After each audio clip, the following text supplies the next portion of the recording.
계시는 모든 성도님들, 또 성도님들이 속한 가정 위에 크신 하늘의 평안, 특별히 성탄의 기쁨이 넘치시기를 주의 이름으로 축복합니다.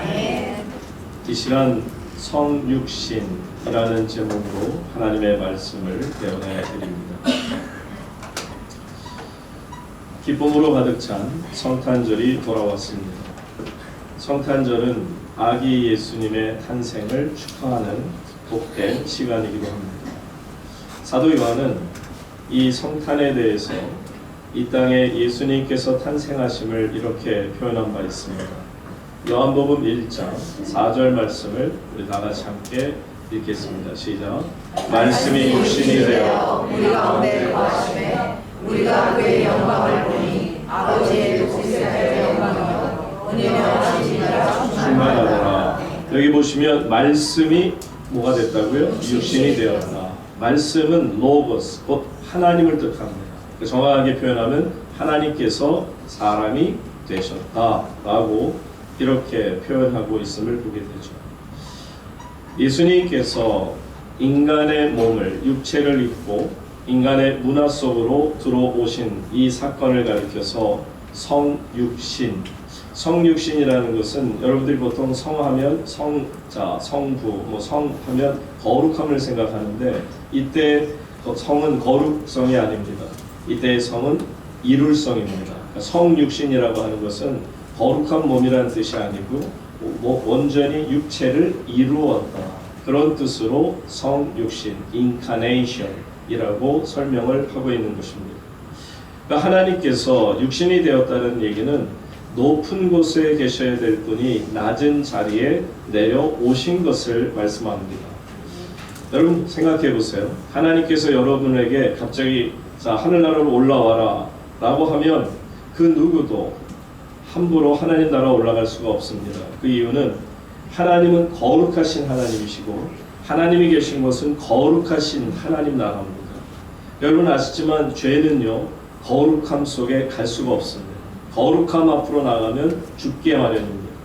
그러니 우리가 그냥 이 상태에 아무것도 정말 예수도 믿지 못하고 알지 못하는 상황에서 하나님 나라 올라오른다고 올라갈 수가 없는 것을 우리가 알아야 합니다.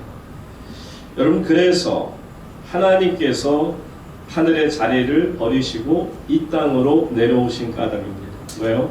어떻게 해서든지 이 사람들을 하나님 나라로 데려가려면 그 방법밖에 없다고 생각하신 겁니다. 근데 여러분 믿지 않는 분들이 계속해서 컴플레인 하는 게 있습니다. 왜 기독교인들 너네들은 narrow mind, 왜 이렇게 마음들이 편협하냐는 거예요. 왜 다른 종교를 보면 모슬람이든 또한 불교든 유교든 다른 종교를 다 인정하는데 왜 유독 기독교만 너희들만은 다른 사람은 안 되고 꼭 예수만이 구원을 준다라고 얘기하느냐. 너희들 참 답답하다. 지금 여러분도 아시겠지만 성탄절을 맞아서요. 조계사라든지 또 어느 곳, 세계 어느 곳이든지 중국이든 일본이든 절에 가면 다 크리스마스 트리 비슷한 걸 다 해놨습니다. 그러면서 우리는 이렇게 여유가 있고 우리는 다른 종교도 포용할 줄 아는 넉넉한 마음을 가진 자다. 그걸 자랑합니다. 여러분 크리스마스 트리에 몇 개 달아놓으면 예수님을 인정하는 것입니까? 근데 어쨌든 그들이 그만큼 생각하는 것은 뭐냐면 왜 다른 종교는 다른 예수도 인정하고 다 인정하는데 너희들은 왜 우리를 인정하지 않느냐? 너희들은 참 편협한 참으로 안타까운 사람들이다 라고 비난합니다. 그러면서 그들이 얘기합니다. 자 여기 설악산이 있어요. 설악산 대청봉이 제일 높아요. 사실은 소청봉이 조금 더 높습니다. 제가 가보니까 대청봉 먼저 갔다가 다시 잠깐 내려가다가 소청봉으로 올라가야 돼요.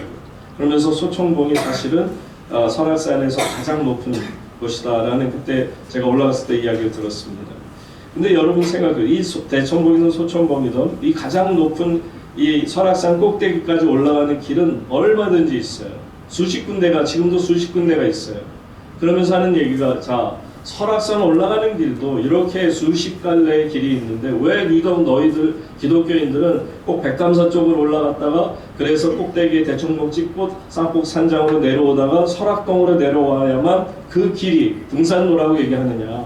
설악산 올라가는 길은 그쪽 아니고도 얼마든지 있다라는 것을 말합니다. 그러므로 기독교인들이 예수 그리스도만이 우리를 구원하신 구세주, He's a Savior라고 하는 Only Savior라고 하는 것은 잘못된 것이다 라고 지적합니다.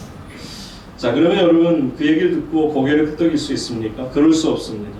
우리는 분명히 압니다. 그렇게 얘기를 할 수 있죠. 오케이, 설악산이라고 한다면 올라가는 길이 수십 개가 아니라 수백 개가 될 수도 있고, 아니 오늘이라도 내가 개척해서 올라가면 새로운 길을 또 만들 수도 있다라는 겁니다. 여러분 아시죠? 오색약수터부터 이제 그 대청봉 옆에인 끝천봉까지 지금 그 케이블카를 놓고 있어요. 그래서 2026년 2년이면 이제 여러분들이 그 대청봉까지도 그냥 올라갈 수가 있어요. 그 케이블카만 타면. 아직 못 올라가신 분들이 많기 때문에 올라가실 거라 보는데, 어쨌든 오색약수터에서 케이블카를 놓고 있단 말이죠. 그러니까는 사실 설악산은 어떻게든 올라갈 수 있어요. 헬리콥터를 타고 올라갈 수도 있어요. 그런데 여러분, 하나님 나라는 우리 인간의 힘과 노력과 케이블카 같은 걸 놓아서 올라갈 수 있는 곳이 아닙니다. 우리가 올라갈 수 있는 곳이 아닙니다. 세계에서 제일 돈이 많은 머스크 같은 사람도 뭐 우주선을 만들어서 자신이 그걸 타고 어딜 가고 그래 봐야 태양계에서 조그만 아주 점에 지나지 않는 부분에 지나지 않아요. 여러분, 하나님 안에서 하나님께서 얼마나 크신 분인데, 우주를 만드신 분인데 놀랍게도 하늘의 보좌를 버리시고 이 땅으로 내려오셨다는 거예요. 이거를 칼 바르타라는 신학자는 뭐라고 표현하냐면 in breaking. in이라는 것은 들어온다는 뜻이고요. breaking이라는 것은 깨부시는 것을 말해요. 꽝 하고 깨트려 버리는 거예요. 그러니까 예수 그리스도의 이 탄생이라고 하는 것은 in breaking이에요. 다시 말하면 하늘나라 문화를 가지신 하나님께서 이 세속화된 세상으로 가득 찬 문화 속으로 들어오시는 것을 말합니다. 여러분 한번 생각해 보세요. 우리가 이민자로 이민을 간다. 호주를 가든 미국을 가든 어디로 이민을 간다 생각해 보세요. 이민자들은 분명히 알고 있어요. 한국에서 태어나서 한국의 문화를 입고 살다가 갑자기 그 호주라는 문화 속으로 들어가면 너무 당황이 되는 거예요. 왜요? 한국의 문화하고 이 호주의 문화가 너무 다르니까 서로 꽝하고 컬리션이 일어날 수밖에 없고 충돌이 일어날 수밖에 없다는 거예요. 그 충돌이 얼마나 아픕니까? 이것을 cultural shock이라고 합니다. 여러분 생각해 보세요. 하나님 나라 문화를 가지신 예수님이 이 땅 세상의 문화 속으로 들어오신 거예요. 그것도 inbreaking, 깨트리고 들어오신 것을 말해요. 그러다 보니 여러분, 하나님 나라 문화를 가지신 예수님의 입장에서 이 땅에 세속화된 그 문화가 얼마나 힘들고 어려웠을까를 한번 생각해 보세요. 여러분, 하나님 나라 문화는 어땠을까? 한번 보시기 바랍니다. 하나님 나라 문화라고 하는 것은 이런 거예요. 그 요한계시록 그 21장 4절 말씀 봅니다. 요한계시록 21장 4절 말씀 준비하고 나오세요. 나왔습니다. 네. 다 같이 한번 읽겠습니다. 시작. 모든 눈물을 그 눈에서 닦아 주시니 다시는 사망이 없고 애통하는 것이나 복하는 것이나 아픈 것이나 시작이 아니하니 처음 것들이 가라지 않았습니다. 이 말씀을 보시면 이건 요한계시록 이제 마지막 22장 전에 문이 닫히기 전에 마지막으로 성경에 기록된 말씀들인데요. 얼마나 소중한지 보세요. 하나님 나라를 문화를 우리에게 잠깐 보여주십니다. 하나님 나라 문화는 어떤 거냐면 눈물이 없어요. 눈물이 없어요. 그리고 뭐가 없어요? 죽음이 없어요. 그리고 뭐가 없어요? 애통하는 것, 곡하는 것, 아픈 것. 이거는 사람들이 살아가면서 정말 처절하게 느낄 만큼 힘들고 어려움을 다 대변하는 것들입니다. 그러니까 하나님 나라 문화는 이런 게 없다는 거예요. 이 땅에서처럼 추워 죽겠네, 더워 죽겠네, 아파 죽겠네, 걱정돼 죽겠네, 뭐해서 죽겠네 하는 그런 문화가 아니라는 거예요. 하나님 나라 문화는 모든 것들이 하나님 안에서 형통하고 평탄하고 마치 아기가 엄마 배에서 정말 평안함을 따뜻한 물속에서 평안함을 느끼는 것처럼 엄마의 품에 안기는 그것과 같은 그것이 하늘나라 문화예요. 계속 볼까요? 하나님 나라 문화라는 것을 이사야는 이렇게 말합니다. 그 이사야 11장 6절 보시겠습니다. 다 같이 읽습니다. 시작. 그때 이리가 어린 양과 함께 살며 풀범이 어린 염소와 함께 누우며 송아지와 어린 사자와 살진 짐승이 함께 있어 어린아이에게 끌리며 7절 암소와 곰이 함께 먹으며 그것들의 새끼가 함께 엎드리며 8절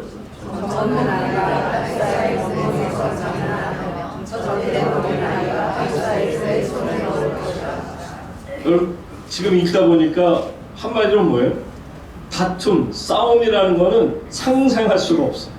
모든 게 너무너무 편해요. 젖 먹는 아이가 독사의 구멍에 손 넣는데 장난하는데 젖된 어린아이가 독사불에 손을 넣어도 아무런 해가 없다는 거예요. 그러니까 여러분, 하나님 나라 문화라는 게 이런 거예요. 다툼이 없어요. 어떤 분쟁이 없습니다. 갈등이 없습니다. 그래서 서로가 서로를 미워하는 질시도 없습니다. 그런 곳이 하나님 나라예요. 이런 하나님 나라 문화를 이끈 예수 그리스도께서 이 땅의 세속적인 문화 속으로 인브레이킹한 거예요. 이게 크리스마스예요. 이게 성탄절이요. 이것이 바로 성육신한 사건을 말합니다. 말씀드린 것처럼 설악산 올라가는 길은 너무너무 많아요. 그러나 하나님 나라 올라갈 수 있는 길은 하나도 없어요. 인간의 힘으로는 올라갈 수가 없어요. 그래서 예수님께서 친히 내려오신 거예요. 친히 내려오신 예수님이 뭐라 말씀하시는지 보세요. 요한복음 14장 6절 말씀 보세요. 이렇게 설명하십니다. 예수께서 이르시되 내가 곧 뭐라고요? 길이요. 내가 곧 진리요 생명이니 나로 멈지 않고는 어떻게 해요? 아버지께로 올 자가 없다. 여러분 아시겠어요? 하나님 나라로 올라갈 수 있는 길이 없다는 거예요.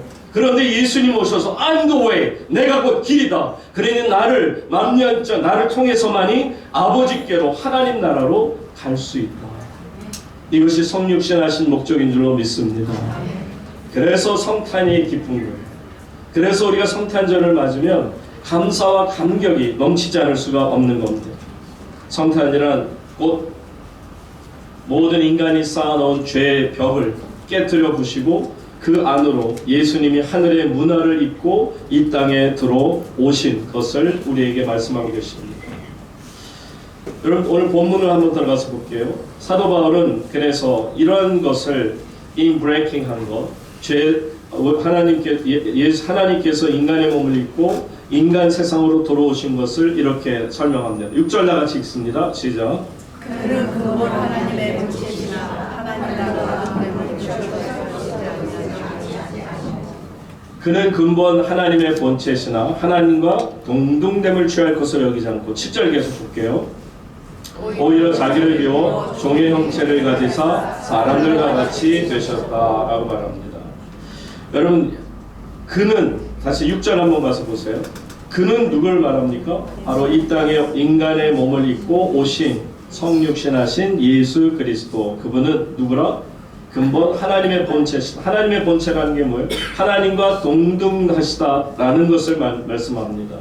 그런데 하나님과 동등하신 존재인 예수께서 이 땅에 인간의 몸을 입고 오신 것을 우리에게 보여주는 거죠. 그런데 그것도 모자라서 7절 다시 보니까 자기를 비워 무슨 형태로?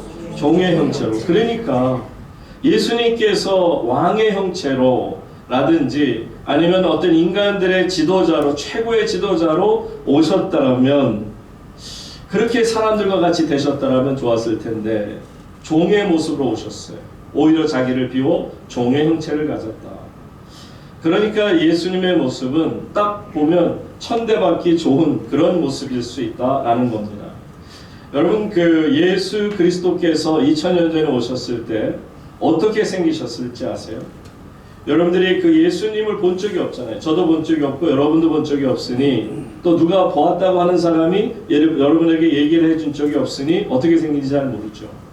그런데 그 당시 그 조세푸스라는 그 역사학자가 있습니다. 이분이 언제부터 살았냐면 1937년에 태어나서 95년에서 97년에 죽었다. 어쨌든 한 60년의 생을 살다가 죽은 사람인데요. 이분이 누구냐면 요세푸스라는 역사학자는 유대인이에요. 그냥 유대인도 아니고 바리새파 유대인이고요. 그리고 정평이 나 있는 로마에서도 인정하는 정치가면서 또한 학자, 역사학자라는 것을 압니다. 현대 사회 속에서도요. 지금 그때 당시 로마 사회를 알고 유대 사회를 알고 싶으면 이 조세푸스 역사가 쓴 책을 인용하는 것을 보게 됩니다. 그 정도로 정평이 나 있는 사람인데 이 사람이 1세기에 쓴 책 중에 유명한 책이 있죠. 유대 전쟁사라는 것은 지금까지도 아주 기록적인 아주 지금까지도 남아 있음을 우리가 보게 됩니다. 그런데 이분이 거기에서 예수의 탄생, 예수의 부활에 대해서 다루고 있음을 압니다. 그런 그 과정에서 예수가 이 땅에 오셔서 어떻게 사셨는지를 말하자면 로마 의회에 보고한 그 내용을 가지고, 그러니까 로마 이제 그 첩보원들이 바로 그 예수가 어떤 사람인지에 대해서 쭉 조사를 해서 로마 의회에다가 국회에다가 보낸 겁니다. 그 문서를 이 조세푸스가 발견해서 그것을 가지고 그대로 자기 책에 기록된 거죠. 제가 그대로 읽어드릴 때 예수님이 저렇게 생기셨겠구나 라는 것을 여러분도 조세푸스 학자의 글을 통해 알게 될 겁니다. 요사이 덕망 있는 한 사람이 나타났는데 예수 그리스도라고 하는 사람입니다. 그는 우리들 가운데 아직 있으며 이방인들도 그를 진리의 선지자로 받아들이고 있으며 그의 제자들은 그를 하나님의 아들이라고 부릅니다. 그는 죽은 자들을 살리고 여러 가지 병을 치유하며 키는 좀 큰 편이며 바라보는 이마다 존경심을 갖게 하고 두려움과 사랑을 느끼게 합니다. 그의 머리칼은 잘 익은 밤 색깔이며 귀와 어깨까지 덮었으며 굽실굽실하며 동양적입니다. 그의 이마 한가운데로 가르마를 타고 올라갔으며 나사렛 사람의 행동을 하며 앞이마는 반듯하고 고상하게 보이며 얼굴에 점이나 주름이 없고 아름답고 사랑스럽게 붉은 기가 있으며 코와 입은 무엇으로도 표현할 수 없을 만큼 선이 분명하며 수염은 짙으며 색깔은 머리털과 같으며 너무 길지도 않으며 그의 모습은 순진하면서 성숙해 보이며 눈은 회색이며 빠르고 깨끗합니다. 책망할 때는 무섭고 타이를 때에는 예의 바르고 치우침이 없으며 대화할 때는 쾌활하고 흡입력이 있습니다. 아무도 그가 웃는 것을 보지 못했으며 우는 것을 본 사람은 많습니다. 몸매는 균형이 잡히고 훌륭해 보이며 말할 때는 안정되고 겸손하며 지혜롭습니다. 단순함과 아름다움이 어떤 사람과도 비교가 되지 않는 사람입니다. 예수님께서 어떻게 생기셨는지 그분의 생긴 모습을 이렇게 로마 의회에다가 보고할 정도로 자세히 썼음을 보게 되죠. 이것이 바로 역사적인 예수, 성육신하신 예수 그리스도의 모습이라는 것을 우리에게 말씀합니다. 그런데 이 예수님께서 이 땅에 무엇으로 태어나셨다고요? 종의 형체를 가지고 이 땅에 태어나셨어요. 그러니까 그분이 태어나시는 것도 보면 종인들에게 딱 맞는 양들의 밥통에서 배설물이 넘쳐나는 말 구유에서 태어나는 것을 봅니다. 차갑게 그지없는 그런 곳에서 이제 만족스럽게 생각하시며 자신의 몸을 누이셨음을 보게 되죠.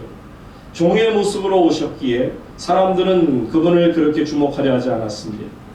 하나님께서 사람이 되셨다라는 성육신 그리고 천의 몸을 입으셨다는 바로 동정녀 성령으로 인하여 동정녀 탄생의 문제, 이것은 인간들이 도무지 이해할 수 없는 불가사의한 사건임을 우리가 알게 되죠. 여러분, 이렇게 예수님이 오시고 나니까 사람들이 그분을 하찮게 여길 수밖에 없었던 겁니다. 미국 TV 토크쇼에 그 제왕이라고 불렸었죠. 2021년, 지금부터 한 3년 전에 죽었습니다만 레리 킹이라는 분, 여러분 아마 한 번쯤 이름을 들어봤을 거예요. 아주 검은 그 테를 이렇게 쓰고 이렇게 쭈그리고 앉아가지고 하여튼 모든 대통령 후보는 거의 근대에 있는 대통령은 그 사람을 만나지 않으면, 인터뷰를 하지 않으면 대통령이 안 될 정도로 어마어마한 사람들을 다 놓고도 기안 죽고 거기에서 그 토크쇼를 이어가는, 그래서 토크쇼의 제왕이라고까지 얘기합니다. 레리 킹이 이제 한번 어떤 사람하고 이렇게 얘기를 하는 가운데 그 사람이 오히려 질문을 합니다. 당신은 세계적으로 유명한 사람들을 다 인터뷰를 해왔는데 만일 전 세계 역사를 통해서 딱 한 사람만 선택해서 인터뷰를 하라고 한다면 누구를 선택하겠습니까? 그랬더니 레리 킹이 바로 그냥 예수 그리스도입니다 라고 말했죠. 그러니까는 이 상대방이 당황해서 그럼 예수 그리스도를 만나면 무엇을 그분에게 인터뷰를 하고 싶으시냐라고 물었어요. 그랬더니 레리 킹이 하는 얘기가 나는 그분에게 진짜 물을 겁니다. 예수에게 묻기를 당신은 정말로 천의 몸에서 나셨습니까? 이것을 저는 꼭 묻고 싶습니다. 그렇게 대답하더라는 거죠. 한마디로 말하면 레리 킹은 무신론자이고 그는 아까 하나님께서 인간의 몸을 입으신 성육신 사건, 동정녀 사건 이런 거는 전혀 나는 믿을 수 없노라. 그것은 허황된 전설이나 우화에 불과하다라는 겁니다. 성도님 여러분, 사람이 되신 하나님, 성육신하신 하나님. 근데 여러분, 저도 그렇고 여러분도 그렇고 이 성육신하신 하나님 예수님의 생각만 해도 가슴이 막 벅차오르요. 얼마나 좋은지. 여러분 크리스마스 때 우울하세요? 블루 크리스마스예요? 여러분 크리스마스 때면은 그냥 지금까지 힘들게 살아왔지만 뭔가 소망이 있고 기쁨이 있고 감사가 있는 그 이유가 다른 거 아니에요. 왜냐하면 예수님께서 하나님께서 인간의 몸을 입고 성육신했다는 이 사건 자체가 우리에게 너무도 귀하기 때문인 것입니다. 가슴이 벅차오르는 거죠. 여러분 이 성육신 사건에 대해서 우리가 네 가지를 중요한 점을 여러분들이 꼭 아셔야 했기에 이것을 간단하게 살펴보고 말씀을 마칩니다. 이 성육신이라는 것, 인카네이션이라고 하는 이것에 대해서 볼 때 거기에는 정말 아주 숨겨진 놀라운 사실들 몇 가지가 있어요. 네 가지를 말하는 텐데요. 첫째는 어떤 거냐면 성육신하신 예수님을 보면서 우리가 깨닫는 것은 하나님도 우리와 같은 감정을 가지실 수 있겠다라는 것을 알게 되죠. 여러분 저 하늘 보좌 높은 곳에 계시는 하나님, 그분이 감정이 있을까 없을까? 우리가 어떻게 합니까? 여러분 하나님이 감정이 있을까 없을까를 우리가 어떻게 알아요? 우리가 그분이 감정이 있는지 없는지 어떤 감정을 가지시는지 우리는 감히 그분이 어떤 분인 것조차도 알 수가 없습니다.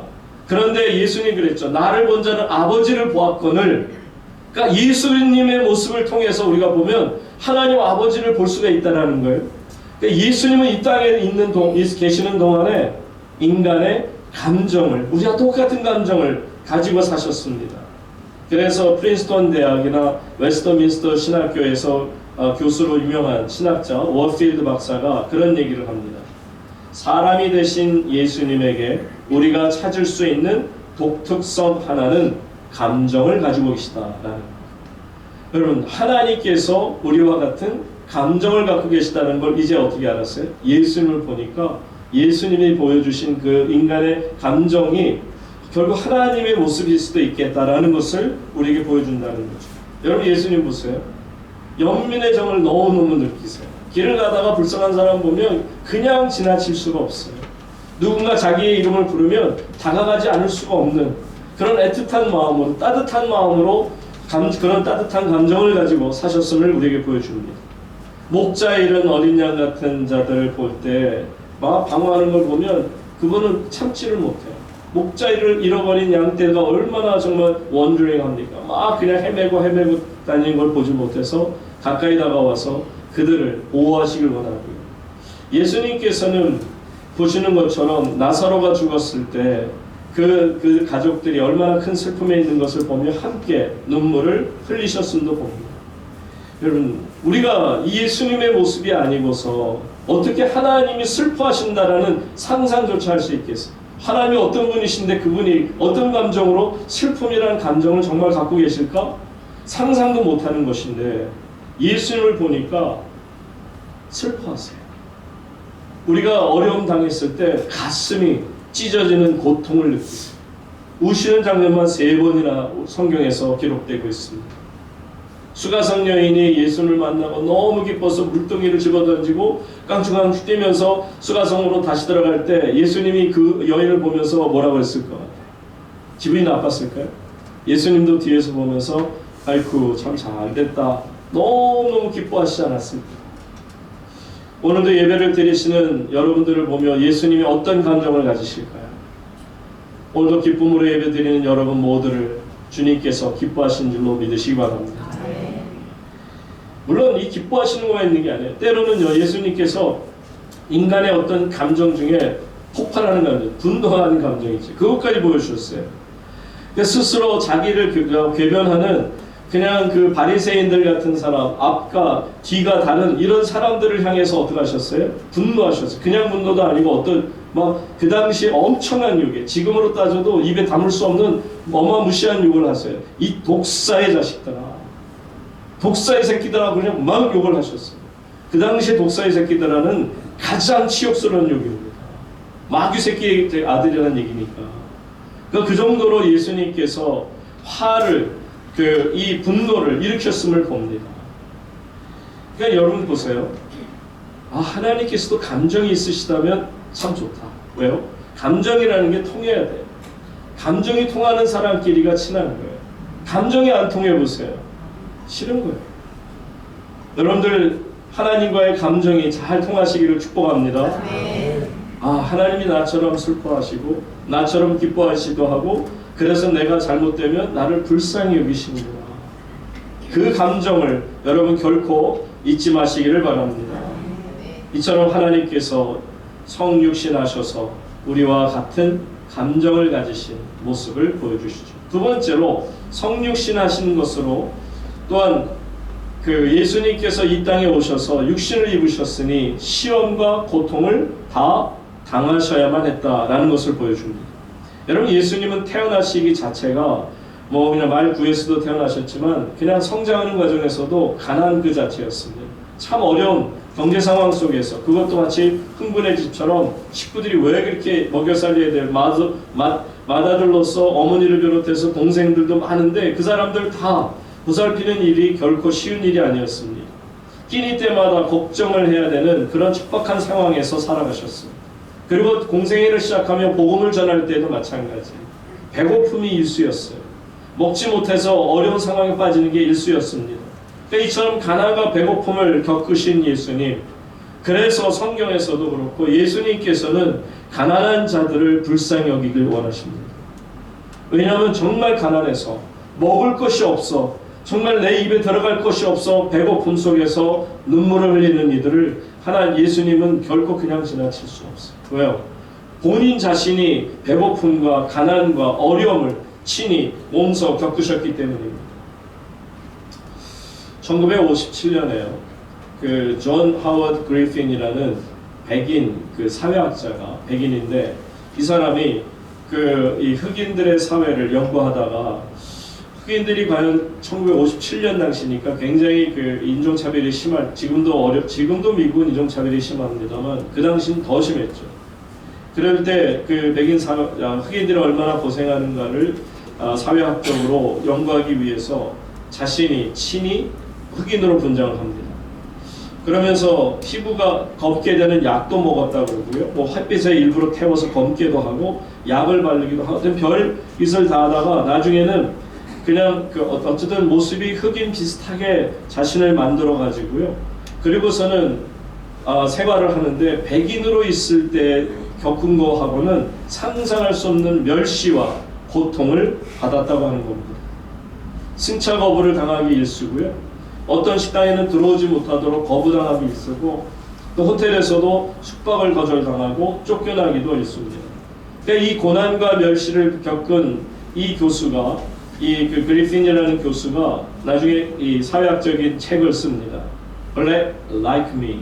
그러니까 나 같은 흑인, 나 같은 검은 사람 이런 뜻으로 그리고 나중에 책으로 자신이 흑인으로 변장하고 나서 얼마나 많은 고통과 질시와 모욕을 당했는가를 쓰는 거죠.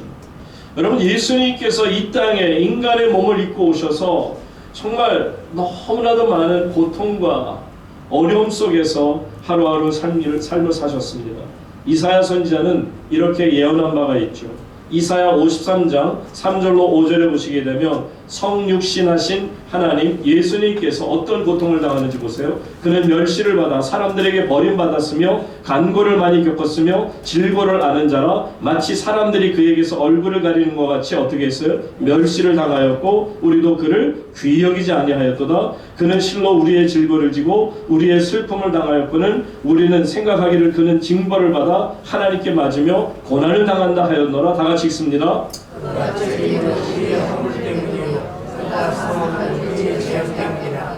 그가 징계를 받음으로 우리는 평화를 누리고 그가 주의 말씀으로 우리의 마음을 받았다. 이처럼 예수 그리스도께서는 말로 표현할 수 없는 수많은 질고와 멸시와 또 무시와 그리고 슬픔과 고난과 찔림과 징벌과 상함과 징계와 채찍에 맞는 이런 어마무시한 일들을 그대로 몸소 체험하실 수밖에 없었다는 거죠. 그러니까 여러분, 만약에 예수님께서 인간이 되시지 않았더라면 인간이 당하는 이런 고통들 어떻게 다 아실 수 있었을까? 근데 예수님께서는 이 땅에 오시다 보니 가난의 고통, 대신의 고통, 멸시의 고통, 죽음의 고통이 얼마나 무섭다는 것을 너무너무 뼈저리게 경험하신 것입니다. 그래서 여러분, 예수님께서 성육신하시고 친히 고통과 모욕을 당하시다 보니까 내가 슬픔에 빠지면 예수님 understand 하세요. 이해하세요. 아, 너 정말 힘들겠다. 아이고, 정말 아프겠다. 여러분, 왜 우리가 예수님의 이름을 부르는 것입니다. 만약에 내 고통을 모르신다면, 하나님은 고통 이런 거 모르시잖아요. 하나님이신데 어떻게 고통을 겪어보셨겠어요? 근데 내 고통 누가 알겠습니까? 근데 예수님께서 말씀하세요. 나는 너의 고통을. 여러분, 이게 성육신이에요. 성육신하신 것은요, 우리의 고통과 우리의 어려움을 친히 주님께서 겪으신 것입니다. 그래서 우리가 살다 보면 때로는 힘이 들고 어려울 때 목회자에게 찾아올 때가 있어요. 목사에게 찾아와서 목사님 너무너무 힘든데 하고 상담받을 때도 있고 기도를 요청할 때가 있어요. 그럼 제가 이제 기도도 하고 하는데 그분들에게 꼭 드릴 말씀이 있어요. 형제님, 자매님, 예수님이 아세요. 당신의 아픔, 고통, 어려움, 이 상황을 나도 모르고요, 누구도 모릅니다. 그런데 예수님은 알고 계세요. 친히 겪으셨거든요. 아신다는 게 무슨 얘기인 줄 아세요? 도우시겠다, 도와주신다는 겁니다. 반드시 하나님께서 당신과 함께 하시고 당신의 아픔을, 당신의 눈물을 닦아주실 줄로 믿습니다. 아멘. 여러분, 놀랍게도 많은 분들이 은혜를 받아요. 위로를 받고요. 예수께서 나의 고통을 아시는구나. 여러분, 이처럼 성육신하신 예수님이 고통을 아신다는 것은 우리에게 큰 축복이 아닐 수 없습니다. 그래서 여러분들 찬양할 때 보면 주님과 같이 내 마음 만지는 분은 없네 하는 찬양이 있잖아요. 주님과 같이 내 마음 만질 수 있는 분은 없어요. 고통받는 자녀 부르시니 주밖에 없네. 우리의 고통을 이해하시는 주님 앞에 나와서 모든 것을 내려놓으시기를 바랍니다. 세 번째로, 성육신하신 예수님의 모습을 보면서 우리가 깨달을 수 있는 것은 인간됨의 소중함을 깨달아요. 인간이 얼마나 귀중한 존재라는 것을 깨닫게 하십니다. 그래서 중세기의 위대한 신학자 안셀름이라는 사람이 이런 말을 합니다. 하나님이 사람이 되신 것은 인간이 얼마나 가치 있는 존재인가를 입증해 주기 위해서이다. 참 맞죠? 하나님이 사람이 되신 것은 다른 이유가 아니에요. 저와 여러분 인간들이 소중한 거예요. 얼마나 존귀한 자들인가를 우리에게 보여주신 거예요. 예수님의 목숨을 내어 바꿀 만큼 우리가 소중하다라는 것을 말합니다. 원래 우리는 하나님의 형상을 받고 하나님의 형상을 따라 정말 육신을 입어서 너무 행복한 자들이었어요. 그러나 죄로 인해서 하나님의 형상을 깨뜨리고 났을 때 안타깝게도 거의 짐승하고 다를 것 없이 돼버리고 말았습니다. 그 사람들이 살다 보면 저 사람 도대체 왜 저래? 라고 우리가 원망하고 정말 안타까워할 때가 있죠. 어떻게 보면 짐승과 다를 것이 없는 생활을 하는 분들이 있습니다.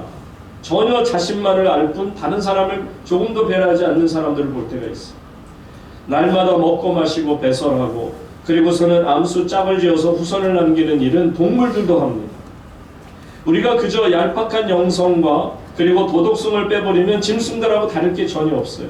그럼에도 불구하고 예수님께서 이 땅에 인간의 몸을 본문으로 돌아가서 다시 6절 보여주세요. 우리가 하나님 앞에서 얼마나 귀한 자였으면 예수님이 인간의 몸을 입고 이 땅에 오실 수밖에 없어야 되는 거예요. 하나님과 동등됨을 취하지 아니하시고 인간의 세상으로 들어오셨다. 여러분 한 분 한 분은 너무 소중한 분들인 것을 겪고 잊지 마세요. 여러분 필립 얀시라고 잘 아시죠? 기독교 작가 중에 대단한 많은 책을 썼고 한국에서도 많은 분들이 읽혔습니다. 그 중에 한국말로 번역된 큰 천사와 작은 천사의 대화라는 그 이제 책에서 이런 내용이 나옵니다. 그 일부를 그대로 읽어드릴게요. 우리의 영광스럽고 존귀하시며 위대하신 왕, 그분께서 5번째로 작은 저 행성지구로 내려가셨다는 말입니까? 도대체 뭘 하시기 위해서 그리로 가셨단 말이죠? 이거는 큰 천사 그리고 작은 천사, 그러니까 천사의 부하 천사겠죠? 천사가 대화하는 걸 적은 겁니다. 작은 천사가 먼저 그렇게 물은 거예요. 아니 뭐 때문에 예수님께서 5번째로 작은 저 행성지구로 내려가셨단 말입니까? 도대체 뭘 하시기 위해서 그리로 가셨단 말이죠? 정말 그분께서 저기 떠있는 지구의 하찮은 존재처럼 엉금엉금 기어다니는 피조물이 되셨다는 말인가요? 라며 도무지 납득할 수 없다는 눈초리로 작은 천사가 큰 천사에게 물었습니다. 그 말을 들은 큰 천사가 대답했습니다. 그래, 맞았어. 그분은 그리로 가셨어. 그런데 그분이라면 네가 말하는 식으로는 말씀하지 않으실 거야. 뭐? 지구상에서 엉금엉금 붙어 기어다니는 피조물이라고? 주님은 그렇게 멸시하는 투로 말하시지 않을 거야. 그러나 주님은 그리로 가셨어. 왜냐하면 우리가 이해할 수는 없지만 그분은 저 지구에 네가 말하는 그 엉금엉금 기어다니는 피조물들을 무척 사랑하신다네. 그리고 그 사람들을 자기와 똑같이 닮은 존귀한 존재로 높여주려고 하는 큰 목적을 가지고 그리로 내려가셨다네. 작은 천사는 그 말을 이해하지 못하고 우두커니 큰 천사를 보고만 있었습니다. 여러분, 엉금엉금 기어다니는 피조물 주제에 뭘 더 바라겠느냐 하는 천사들의 이야기겠습니다만 여러분 나중에 아셔야 돼요. 이 천사 가면 정말이랑 꼭 만나야 돼. 왠 줄 아세요? 우리가 하나님 나라 가면 우리는 왕자요 공주가 됩니다. 천사는 그냥 천사에 불과해요. 우리의 수종을 듣는 자들에 불과할 겁니다. 그러니까 여러분들이 나중에 이 천사 만나면 야단을 쳐주셔도 돼요. 그래, 네가 볼 때는 우리 하찮은 그 엉금엉금 기는 그런 피조물들에 불과했지만 이렇게 존귀한 자가 되었다. 어떻게 해요? 예수님이 육신을 입고 이 땅에 오심이 우리를 그만큼 소중하게 여기시고 우리를 영원한 하나님 나라 자녀로 만드시기 위한 하나님의 능력인 줄로 믿습니다. 손가락질 받던 우리들을 이렇게까지 존귀한 자리에 앉혀주시죠. 자, 끝으로 4번째입니다. 성육신하신 예수를 보면서 우리는 우리가 이렇게 해서 거듭나는 거구나 라는 걸 깨닫죠. 왜요? 허물과 죄로 죽은 우리를 살리시는 모습을 볼 수 있어요. 우리를 죄에서 벗어나기 위해서 어떻게 하시는가를 여러분 한번 보세요. 히브리서 9장 22절 말씀 보시기 바랍니다. 다 같이 한번 읽겠습니다. 시작. 너희 모든 물건이 피로써 정결하게 되느니 피 흘림이 없은즉 사함이 없느니라. 이건 하나님께서 만든 영적인 원리입니다. 피 흘림이 없이는 죄사함이 없어요. 그런데 이 피 흘림이라는 것은 아무 죄인의 피가 아니에요. 어떤 자의 피가 필요해요? 의인의 피가 필요한 겁니다. 그런데 이 땅에 의인이 있어요, 없어요? 의인은 없나니 하나도 없다고 로마서에 분명히 말씀합니다. 저와 여러분은 죄인에 불과합니다.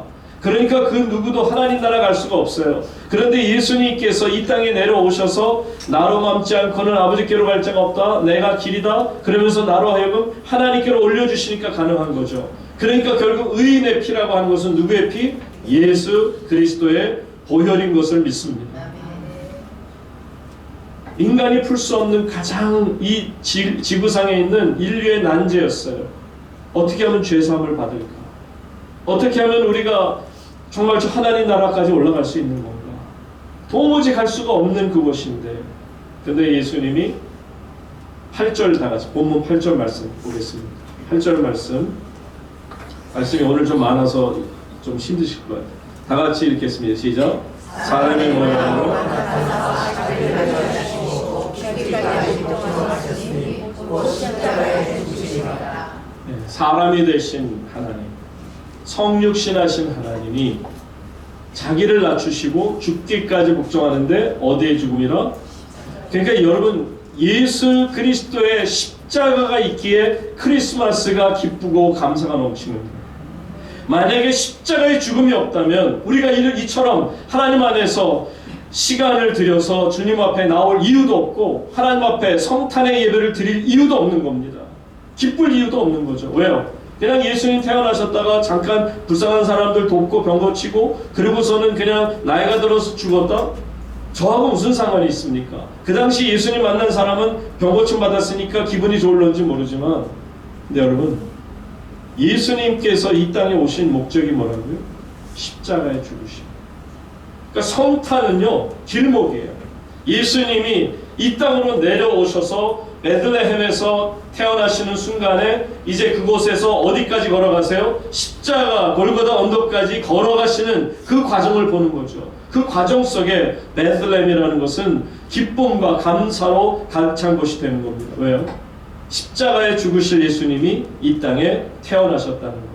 그런 말미암아 저와 여러분의 모든 죄가 사함받을 수 있다는 것을 우리에게 보여주시는 장면 아니겠습니까? 여러분, 예수님의 십자가의 죽음이 모든 인류를 구원할 수 있어요. 존 스타드라고 하는 지난번에도 한번 말씀을 드렸었죠. 웩 선교회 대표 그렇게 선수하다가 한번 했는데, 이분의 또 다른 이야기가 어떤 거냐면, 이분이 아프리카 가서 복음을 전하다 보니까 수많은 분들이 회개하면서 하나님 앞에 돌아가. 마치 평양 대부흥처럼 교회에 모이기만 하는 사람들이 떼굴떼굴 울면서 회개하고 눈물로 하나님 앞에 쏟아냅니다. 그러다 보니까 한 청년이 자신의 죄를 고백하며 눈물을 흘릴 때 온 성도들이 또 함께 울면서 그 회개 기도를 하는데, 그 중에 한 청년의 그 내용이 그겁니다. 뭐라고 나와서 울면서 간증을 하냐면, 나는 압니다. 내가 3살 때 우리 아버지가 사람을 죽인 것을 압니다. 사람을 죽였는데 그가 누구냐고요? 우리 형님이었어요. 그 형님을 아버지가 죽이고는 그 고기를 아버지와 내가 같이 먹었어요. 여러분, 사람 같지 않은 식인종일 수 있어요. 정말 아무것도 모르는 식인종에 불과한 사람들이에요. 그런데도 예수 그리스도의 십자가 복음을 들으니까 이런 사람들이 깨어집니다. 이런 사람들이 하나님 앞에서 눈물을 흘리며 주님 앞으로 나오는 역사가 이러는 것을 봅니다. 사랑하는 우물교회 성도님 여러분, 우리가 예수님을 볼 때마다 우리는 우리와 똑같은 감정을 가지신 예수님을 보며 감사하지 않을 수 없어요. 우리를 이해하시는 거예요. 두 번째는 예수님을 볼 때마다 예수님께서 저런 시험과 고통을 당하셨으니 어찌 내 아픔을, 내 고통을 알지 못할까. 나의 모든 고통과 아픔을 다 아시는 그 주님의 사랑을 경험할 수 있게 되고요. 또 예수님을 볼 때마다 우리의 인간됨의 정말 존귀함이 무엇인지, 내가 얼마나 소중한 존재가 되었고 하나님 나라에서 얼마나 내가 존귀한 존재가 되었는가를 깊이 깨닫게 하시는 성육신의 사건, 끝으로 성육신하신 예수님을 볼 때마다 우와, 저래서 내가 구원을 얻게 되었구나. 예수 그리스도께서 피를 흘려주셨기에 그래서 내가 하나님 앞에서 이렇게 거룩한 하나님의 자녀가 된 것이구나 라는 거죠. 사랑하는 우물교회 성도님 여러분, 예수님을 묵상하는 크리스마스가 되시기를 바랍니다. 성육신하신 예수님이 얼마나 우리 가운데 오셔서 많은 은혜를 베푸셨는지를 깊이 깨닫는 성탄절이 되시기를 바랍니다. 성탄의 놀라운 축복이 여러분과 여러분의 가정에 넘치시기를 주의 이름으로 축원합니다. 하나님 아버지, 성육신하신 예수님을 볼 때마다 우리는 어떻게 하나님께서 우리와 똑같은 감정을 가지실까? 또 예수님이 시험과 고통을 당하시고 나서 우리가 시험과 고통을 당할 때마다 다가오셔서 우리를 품어주시며 내가 안다, 내가 너와 함께 할 것이다, 내가 너를 도울 것이다 말씀해 주시기에 큰 위로를 얻고 삽니다.